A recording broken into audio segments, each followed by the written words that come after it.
అందరికీ హాయ్ అండి. మన ఛానల్ పేరు రియల్ కంటెంట్ జాబ్స్. ఇంకా ఎవరైనా సబ్స్క్రైబ్ చేసుకోకపోతే ఇప్పుడే సబ్స్క్రైబ్ చేసుకుని బెల్ ఐకాన్ క్లిక్ చేసి ఆల్ మీద ట్యాప్ చేస్తే ప్రతిరోజు కూడా ఇలాంటి జాబ్ అప్డేట్స్ మీకు నోటిఫికేషన్ కింద రావడం జరుగుతుందండి.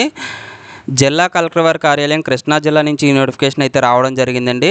ఉమ్మడి కృష్ణా జిల్లాలోని వివిధ శాఖల్లో విభిన్న ప్రతిభావంతులకు, దివ్యాంగులకు కేటాయించబడిన వివిధ ఉద్యోగాల నియామకపు ప్రకటన 2025-2026కి సంబంధించిన నోటిఫికేషన్ అయితే రిలీజ్ చేయడం జరిగిందండి. కృష్ణా జిల్లాలో, ఉమ్మడి కృష్ణా జిల్లాలో ఎవరైతే విభిన్న ప్రతిభావంతులు అంటే ఫిజికల్లీ హ్యాండిక్యాప్డ్, డిజేబిలిటీ పర్సన్స్ ఎవరైతే ఉన్నాయో, PWD candidates, person with disability candidates ఎవరైతే ఉన్నారో వాళ్ళందరూ కూడా ఈ నోటిఫికేషన్కి అయితే అప్లై చేసుకోవచ్చండి.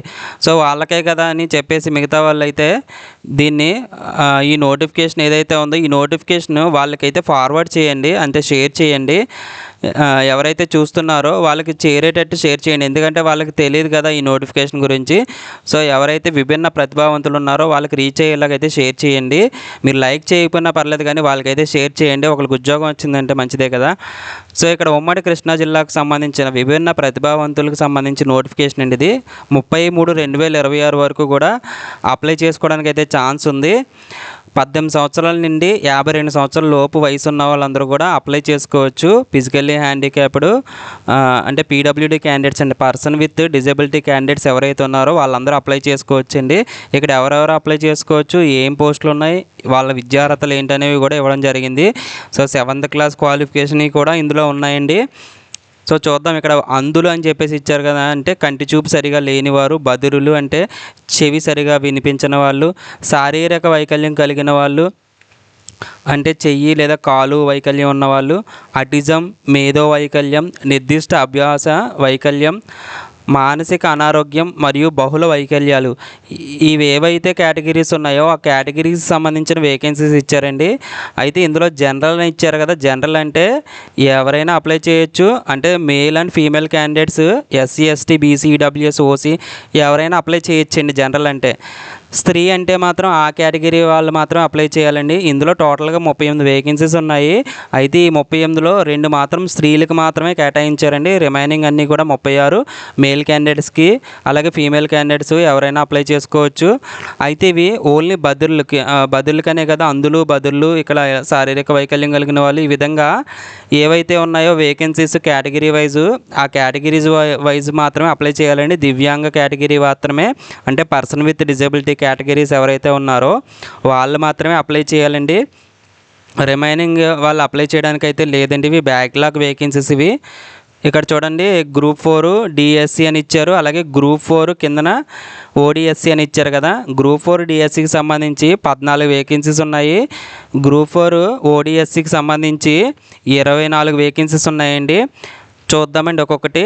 జూనియర్ అసిస్టెంట్ అంటే జూనియర్ ఆఫీస్ అసిస్టెంట్ అండి, ఇవి టోటల్గా 11 వేకెన్సీస్ ఉన్నాయి. ఇవి ఎలా చూసుకోవాలంటే అందులకు సంబంధించి 4 వేకెన్సీస్, బదుర్లకు సంబంధించి 4 వేకెన్సీస్, శారీరక వైకల్యంకి సంబంధించి 2 వేకెన్సీస్, రిమైనింగ్ అటిజం, మేధో వైకల్యం, నిర్దిష్ట అభ్యాస వైకల్యం, మానసిక అనారోగ్యం మరియు బహుళ వైకల్యాలు 1 వేకెన్సీ, టోటల్గా వచ్చి 11 వేకెన్సీస్ అయితే ఇచ్చారండి.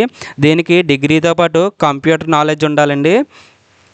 సో ఇక్కడ 3 రకాల వేకెన్సీస్ ఉన్నాయి. జూనియర్ ఎడిటర్ అలాగే టైపిస్ట్ ఉన్నాయి కదా. ఈ మూడింటికి కూడా ఒకటే క్వాలిఫికేషను, ఏదైనా డిగ్రీ పాస్ అయ్యి దాంతోపాటుగా కంప్యూటర్కి సంబంధించిన నాలెడ్జ్, క్వాలిఫికేషన్ ఉండాలండి.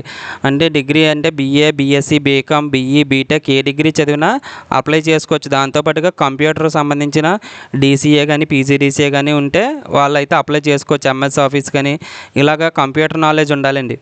లేదా డిగ్రీలో కంప్యూటర్ నాలెడ్జ్ ఉన్నా కానీ అప్లై చేసుకోవచ్చు. జూనియర్ ఎడిటర్ 1 వేకెన్సీ ఉందండి. Typist, junior office assistant 1 vacancy ఉంది. ఇక్కడ మెటర్నిటీ అసిస్టెంట్ ఉంది కదా, దీనికి స్త్రీలు మాత్రమే అప్లై చేయాలి, 1 వేకెన్సీ ఉందండి. ఆ 1 వేకెన్సీ కూడా బదుర్లకు ఇవ్వడం జరిగింది. ఇంటర్మీడియట్ నందు ఉత్తీర్ణంతో పాటు ఏఎన్ఎం కోర్స్ పూర్తి చేసిన వాళ్ళు అప్లై చేసుకోవచ్చండి. ఇంటర్మీడియట్లో ఏఎన్ఎం కోర్స్ చదువుంటారు కదా, ఆక్సిలరీ నర్స్ మిడ్ వైఫ్, ఆ కోర్స్ చదివిన వాళ్ళు అప్లై చేసుకోవచ్చు. టోటల్గా ఇందులో చూసుకుంటే 14 వేకెన్సీస్ ఉన్నాయి. 13 జనరల్లో 1 స్త్రీ అని చెప్పేసి ఇవ్వడం జరిగిందండి. అలాగే గ్రూప్ 4 ఓడిఎస్సి ఇది ఇచ్చారు చూసారా, మినహా గ్రూప్ 4 మినహా ఓడిఎస్సి అని చెప్పేసి ఇచ్చారు కదా. సో దీనికి సంబంధించి మెసెంజర్ 1 వేకెన్సీ ఉంది. దీనికి 7th క్లాస్ క్వాలిఫికేషన్ అండి. ఆఫీస్ సబార్డినేట్ 11 వేకెన్సీస్ అండి, 7th class qualification. Supplier 1 vacancy 7వ తరగతి పాస్ అయి ఉండాలి. శానిటరీ మేస్త్రి 2 వేకెన్సీస్ 7వ తరగతి పాస్ అయి ఉండాలి. హెల్పర్ 1 వేకెన్సీ 7వ తరగతి పాస్ అయి ఉండాలి. చైన్మెన్ 1 వేకెన్సీ 7వ తరగతి పాస్ అయి ఉండాలి. ఆయా ఇది స్త్రీలకు మాత్రమేనండి. 1 వేకెన్సీ 7వ తరగతి పాస్ అయి ఉండాలి. వాచ్మెన్ 1 వేకెన్సీ 5వ తరగతి పాస్ అయి ఉండాలి. స్వీపర్ ఇవన్నీ కూడా లాస్ట్ 9, 10, 11, 12 ఏవైతే ఉన్నాయో వాళ్ళకి చదవడం, రాయడం, మాట్లాడడం వచ్చి ఉండాలి. అంటే తెలుగు చదవడం, రాయడం, మాట్లాడడం వస్తే సరిపోతుందండి. ఇక్కడ చూడండి, స్థానిక భాషలు చదువుతాం అటు రాయటం అని చెప్పేసి ఇచ్చారు. సో ఇవన్నీ కూడా ఒక్కొక్క వేకెన్సీ ఉన్నాయి. Sweeper 1, cleaner 1, pH worker 2, non pH worker 1. ఈ విధంగా టోటల్గా వచ్చేసి ఇందులో 24 వేకెన్సీస్, అందులో 23 జనరల్లో, ఒకటేమో స్త్రీకి ఇవ్వడం జరిగిందండి. టోటల్గా మొత్తం చూసుకుంటే 24, ఇవి ఒక 14, మొత్తం 38 వేకెన్సీస్ అయితే ఉన్నాయండి. 18 నుంచి 52 సంవత్సరాలు ఉండాలి. కట్ ఆఫ్ డేట్ ఇచ్చారు 1/7/2026 నాటికి 52 సంవత్సరాలు అనేది మించకూడదండి. సో ఇక్కడ మీకు ఏవైతే పీడబ్ల్యూడీ క్యాండిడేట్స్ ఉన్నారో దానికి సంబంధించి లోపాలు ఉన్నాయి కదా, ఆ లోపాలకు సంబంధించి పర్సంటేజ్ ఎంత ఉండాలని చెప్పేసి ఇవ్వడం జరిగింది. సో అది ఒకసారి చూసుకోండి మీరు. అలాగే కిందన మీరు దరఖాస్తుతో పాటు అప్లికేషన్తో పాటు ఏమేమి సబ్మిట్ చేయాలనేది కూడా ఇవ్వడం జరిగింది. పుట్టిన తేదీ, ధృవపత్రము, అంటే 10th క్లాస్ మార్క్ లిస్ట్ చూపించినా పర్వాలేదు, లేదా డేట్ ఆఫ్ బర్త్ సర్టిఫికేట్ ఉంటే అది చూపించినా మీరు ఆ జిరాక్స్ అనేది సబ్మిట్ చేయాలండి. ఈ అప్లికేషన్ ఇందులో ఉంది. నేను డిస్క్రిప్షన్లో, ఈ వీడియో కింద డిస్క్రిప్షన్ అనేది ఒకటి ఉంటుంది. ఆ డిస్క్రిప్షన్లో లింక్లో నేను ప్రొవైడ్ చేస్తాను. ఆ లింక్ మీరు క్లిక్ చేస్తే డైరెక్ట్గా మీకు అప్లికేషన్ అనేది ఓపెన్ అవుతుందండి. సో అప్లికేషన్తో పాటుగా అవన్నీ ఫిల్ చేసేసి పుట్టిన తేదీ, ధృవపత్రం 1, అలాగే సదరం సర్టిఫికేట్ అండి, రీవెరిఫికేషన్ ఉంటే అది, లేదంటే కనుక ప్రస్తుతం సదరం వైద్య ధృవీకరణ పత్రం, అలాగే విద్యార్హత ధృవీకరణ పత్రాలండి, 4th to 10th study certificates, employment card, 10th, inter, degree, మీకు ఏ మార్క్ లిస్టులు ఉన్నా మార్క్ లిస్టులు, ఓడీలు, అవన్నీ జిరాక్స్ కాపీలు తీసుకోవాలండి. కుల ధృవీకరణ పత్రం అంటే క్యాస్ట్ అండి, స్థిర నివాసం ధృవీకరణ పత్రం అంటే రెసిడెన్స్ సర్టిఫికేట్, రేషన్ కార్డు, మనం బియ్యం కార్డు అంటాం కదా అది, ఆధార్ కార్డు, ఇవన్నీ కూడా జిరాక్స్ కాపీలు తీసి ఆ జిరాక్స్ కాపీల మీద మీ సైన్ పెట్టాలండి. ఓన్ సైన్ స్మాల్ లెటర్స్లో మీ సంతకం పెట్టాలి.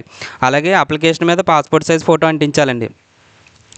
ఈ ఎంపిక విధానం ఎలా ఉంటుందంటే, గ్రూప్ 4 డిఎస్సి సంబంధించి ఏంటంటే, మీరు సాధించిన మార్కుల ఆధారంగా, అంటే మీరు ఏదైతే విద్యార్హత అడిగారో ఆ విద్యార్హత 10th అయితే 10th, 7th అయితే 7th, 5th అయితే 5th, లేదా డిగ్రీ అయితే డిగ్రీ, ఏదైతే కానీ అందులో సాధించిన మార్కుల ఆధారంగా, మెరిట్ ఆధారంగా ఎంపిక చేస్తారండి. అలాగే 1 నుంచి 3 పోస్టులు ఏవైతే ఉన్నాయో వాటికి ప్రొఫిషియన్సీ టెస్ట్ ఉంటుంది. అంటే కంప్యూటర్ నాలెడ్జ్ అడిగారు కాబట్టి proficiency in office automation with usage of computers and associate with software test అని ఇచ్చారు కదా. సో ఈ ఫస్ట్ 3 వేకెన్సీస్ ఉన్నాయి కదా, junior assistant, junior editor, typist, ఈ 3 వేకెన్సీస్కి కూడా మీకు ఇక్కడ డిగ్రీ కంప్యూటర్ నాలెడ్జ్ అడిగారు కదా, వాళ్ళకైతే ప్రొఫిషియన్సీ టెస్ట్ అడిగారండి. ప్రొఫిషియన్సీ టెస్ట్ ఉంటుంది. ఈ మెటర్నిటీ అసిస్టెంట్కి మీకు వచ్చిన మార్కుల ఆధారంగా, ఇంటర్మీడియట్ ఏఎన్ఎం మార్కుల ఆధారంగా అయితే ఇవ్వడం జరుగుతుందండి. సో అలాగే ఇంకా మిగతా వాళ్ళకి చూసుకుంటే కనుక గ్రూప్ 4 24 వేకెన్సీస్ అయితే ఏవైతే ఉన్నాయో వాటికి అభ్యర్థుల వయస్సు, అంగవైకల్యం మరియు ఎంప్లాయ్మెంట్ సీనియారిటీ మార్కులు కేటాయిస్తూ మెరిట్ అయితే నిర్ణయిస్తారండి. ఇక్కడ చూడండి, 4వ తరగతి నుంచి 10వ తరగతి వరకు మీరు స్థానిక జిల్లా అంటే కృష్ణా జిల్లాలో చదివిన వాళ్ళు లోకల్గా పరిగణిస్తారండి, మిగిలిన వాళ్ళు నాన్ లోకల్ అవుతారండి. అదైతే ఖచ్చితంగా అయితే గమనించండి. పూర్తి చేసిన దరఖాస్తులు ఏవైతే ఉన్నాయో అవన్నీ కూడా మీరు ఎక్కడ సబ్మిట్ చేయాలంటే, సహాయ సంచాలకులు, విభిన్న ప్రతిభావంతులు, హిజ్రాలు మరియు వయోవృద్ధుల సంక్షేమ శాఖ కార్యాలయం, కలెక్టర్ వారి కార్యాలయ ఆవరణము, అంటే కలెక్టర్ ఆఫీస్ దగ్గర ఉందండి ఇది, చిలక్కలపూడి, మచిలీపట్నంలో సబ్మిట్ చేయాలండి. అయితే ఆఫీస్ టైమింగ్స్లో సబ్మిట్ చేయాలి. ఆఫీస్ టైమింగ్స్ అంటే 10:30 నుంచి 5 గంటల లోపు అండి. 30/3/2026 అనేది లాస్ట్ డేట్కి ఇవ్వడం జరిగింది. మీరు డైరెక్ట్గా వెళ్ళివ్వచ్చు, లేదా పోస్ట్ ద్వారా కూడా అందజేయచ్చండి. విభిన్న ప్రతిభావంతుల బ్యాక్లాగ్ ఉద్యోగం పేరు అని చెప్పేసి మీరు ఎన్వలప్ కవర్ మీద అయితే పోస్ట్ చేస్తే కనుక ఎన్వలప్ కవర్ మీద ఖచ్చితంగా రాయాలి. ఏ పోస్ట్కి అప్లై చేస్తున్నామో కూడా రాయాలండి. అక్కడ పోస్ట్నే మెన్షన్ చేయాలి. జూనియర్ అసిస్టెంటా, టైపిస్టా ఏంటనేది మెన్షన్ చేయాలి, లేకపోతే తెలియదు. అలాగే అఫీషియల్ వెబ్సైట్లో నోటిఫికేషన్ అప్లికేషన్ పెట్టారండి, krishna.ap.gov.in. ఈ అఫీషియల్ వెబ్సైట్లో నోటిఫికేషన్ అప్లికేషన్ పెట్టడం జరిగింది. అలాగే ఇంకొక విషయం ఏంటంటే, ఇది జనరల్గా అందరికీ చెప్తున్నానండి, పిహెచ్సికి సంబంధించి, ఎన్యూహెచ్ఎంకి సంబంధించి ప్రొవిజనల్ మెరిట్ లిస్ట్ కూడా రిలీజ్ చేశారు. డిఈఓకి సంబంధించి, ఎల్జిఎస్,